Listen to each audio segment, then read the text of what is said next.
আসসালামু আলাইকুম। সম্মানিত চাকরিপ্রত্যাশী ভাই ও বোনেরা, আপনাদের জন্য সুখবর। সম্প্রতি বাংলাদেশের শিল্প মন্ত্রণালয়ের অধীন বাংলাদেশ অ্যাক্রেডিটেশন বোর্ড BAB কিন্তু নতুন একটি নিয়োগ বিজ্ঞপ্তি প্রকাশ করেছে।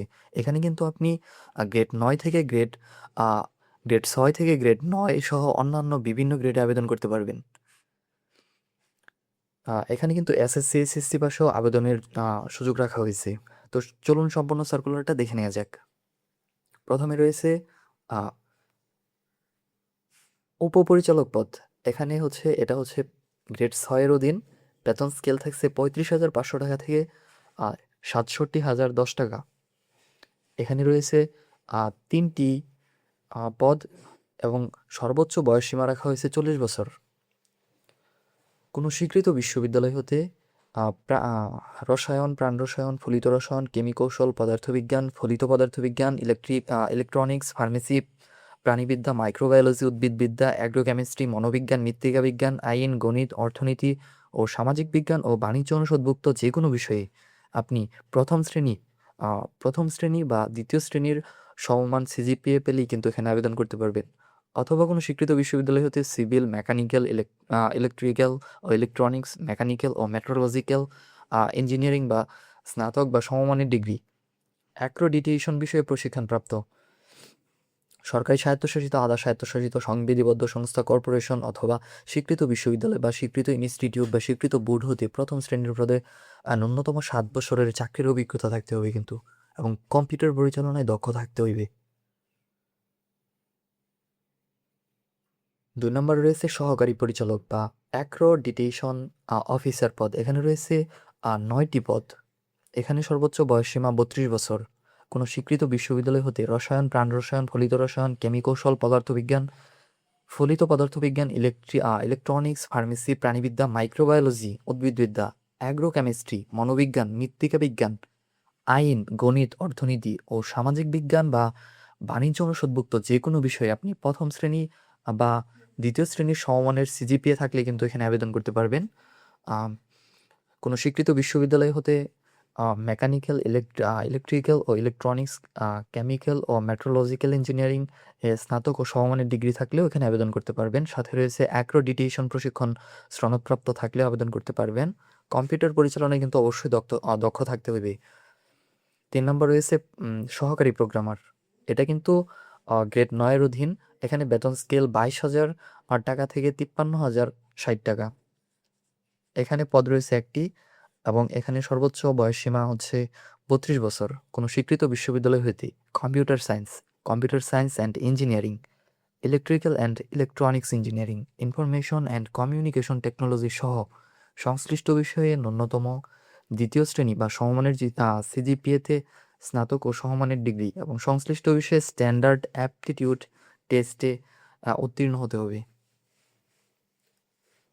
৪ নম্বর রয়েছে গ্রেড ১১ এর অধীন সহকারী হিসাব রক্ষণ কর্মকর্তা। এখানের বেতন স্কেল ১২,৫০০ টাকা থেকে ৩০,২৩০ টাকা পর্যন্ত। এখানে রয়েছে ১টা পদ। এখানে সর্বোচ্চ বয়সসীমা ৩২ বছর। কোনো স্বীকৃত বিশ্ববিদ্যালয় হইতে বাণিজ্য অনুষদভুক্ত যে কোনো বিষয়ে আ দ্বিতীয় শ্রেণী বা সমমানের সিজিপিএতে স্নাতক ও সমমানের ডিগ্রি সহ স্নাতকোত্তর ডিগ্রি বা কম্পিউটার মুদ্রাক্ষরের ক্ষেত্রে কিন্তু সর্বনিম্ন গতি প্রতি মিনিটে বাংলায় ২০ শব্দ এবং ইংরেজিতে ২৫ শব্দ থাকতে হইবে। এখানে শুধুমাত্র বাণিজ্য অনুষদভুক্ত স্টুডেন্টরাই কিন্তু আবেদন করতে পারবেন।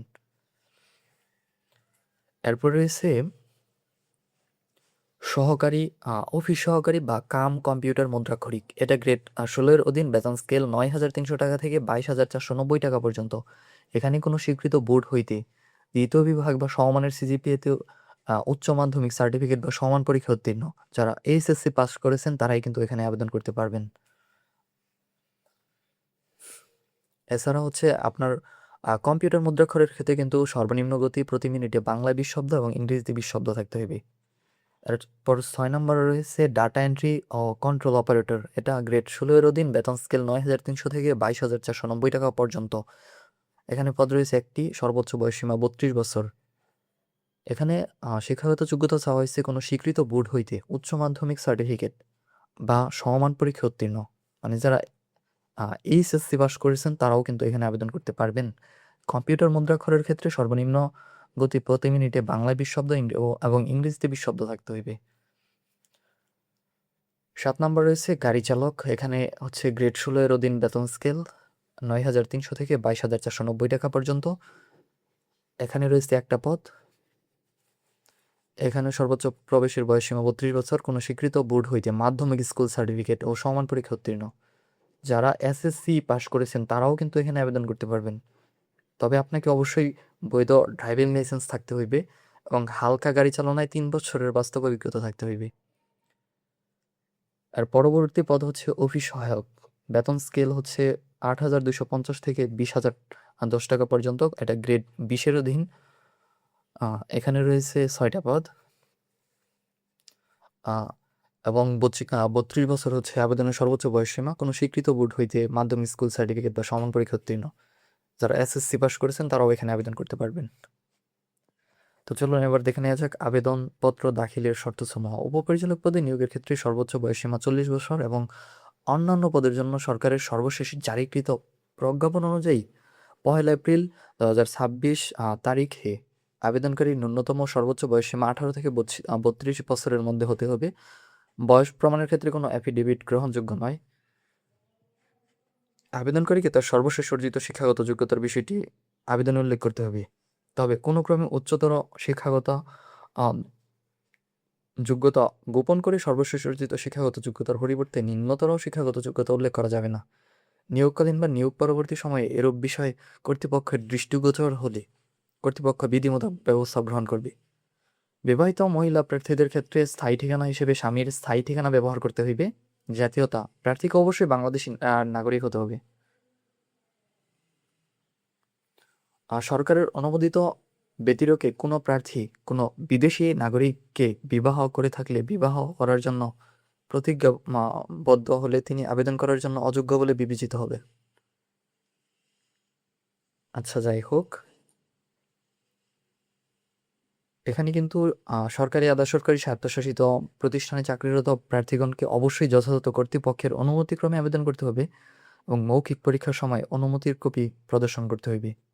লিখিত ও ব্যবহারিক পরীক্ষায় উত্তীর্ণ প্রার্থীদের মৌখিক পরীক্ষার সময় সকল সনদের মূল কপি এবং প্রদর্শনপূর্বক অতিরিক্ত এক সেট প্রথম শ্রেণীর গ্যাজেটেড কর্তৃক সত্যায়িত ফটোকপি দাখিল করিতে হইবে এবং দাখিল ও উপস্থাপনযোগ্য কাগজপত্রের তালিকা যে কাগজপত্র লাগে দেখে নিন।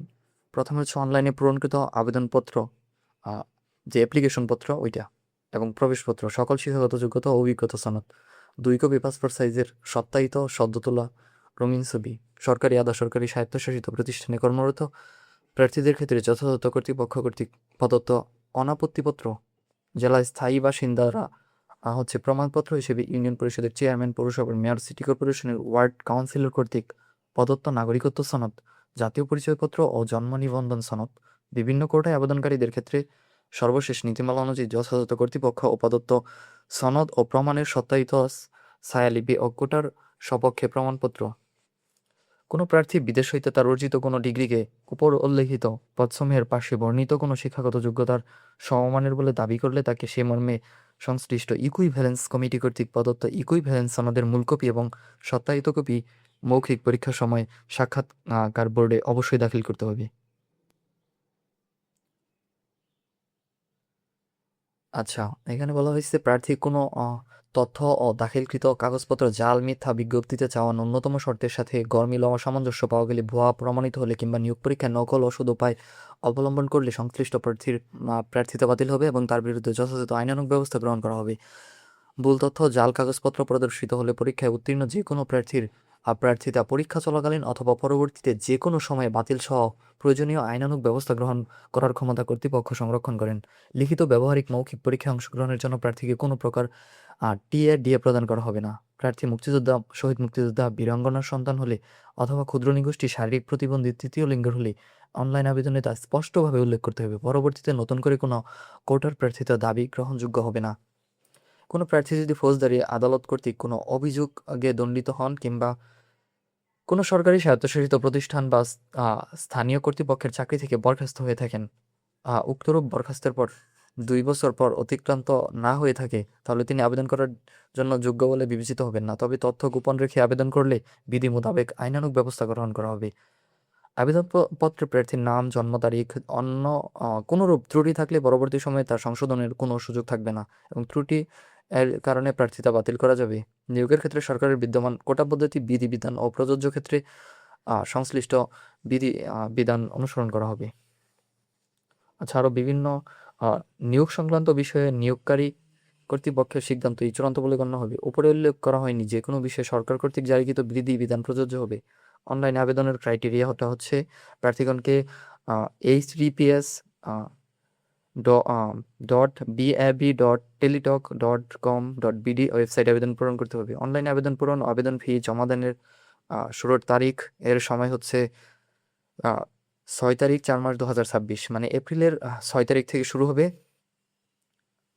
এবং আবেদন পূরণের শেষ তারিখ হচ্ছে 5 মে 2026 পর্যন্ত বিকাল 5 ঘটিকায় শেষ হবে।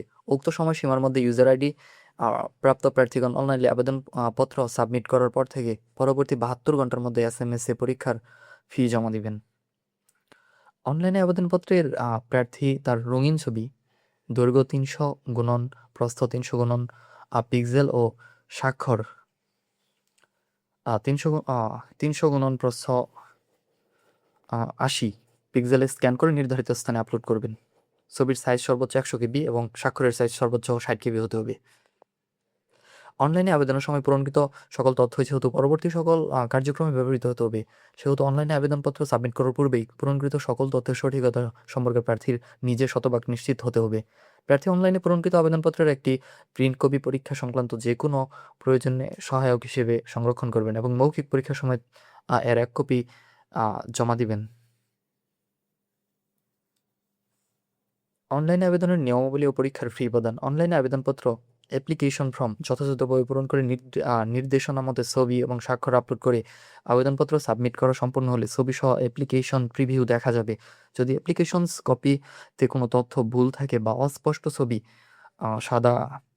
অস্পষ্ট ছবি থাকে তাহলে পুনরায় আবেদন করতে পারবেন। উল্লেখ্য যে ফি জমাদানের পর কোনো প্রকার পরিবর্তন, পরিমার্জন এবং গ্রহণযোগ্য নয়, বিধায় আবেদন ফি জমাদানের পূর্বেই প্রার্থীকে উক্ত অ্যাপ্লিকেশনস কপিতে সাম্প্রতিক তোলা রঙিন ছবি, নির্ভুল তথ্য স্বাক্ষরযুক্ত সংযুক্ত থাকা এর সঠিকতার বিষয়টি PDF কপি ডাউনলোড পূর্বক নিশ্চিত করে প্রিন্ট করে সংরক্ষণ করবেন। অ্যাপ্লিকেশন কপিতে কোনো ইউজার আইডি দেওয়া থাকবে।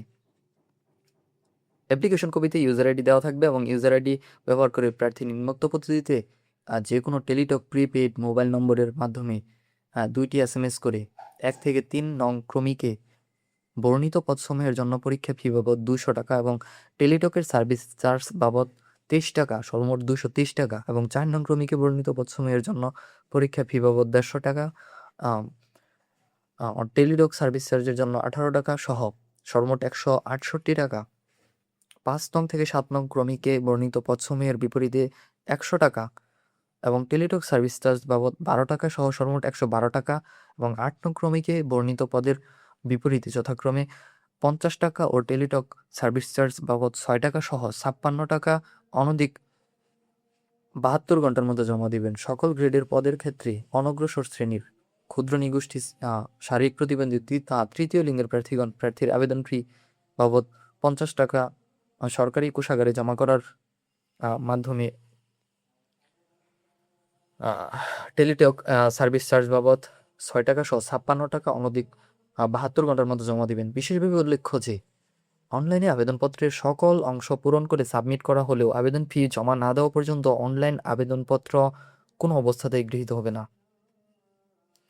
SMS এর নিয়মাবলী আপনারা দেখে নিতে পারেন। এখানে BAB স্পেস ইউজার আইডি লিখে 16,222 নম্বরে সেন্ড করতে হবে।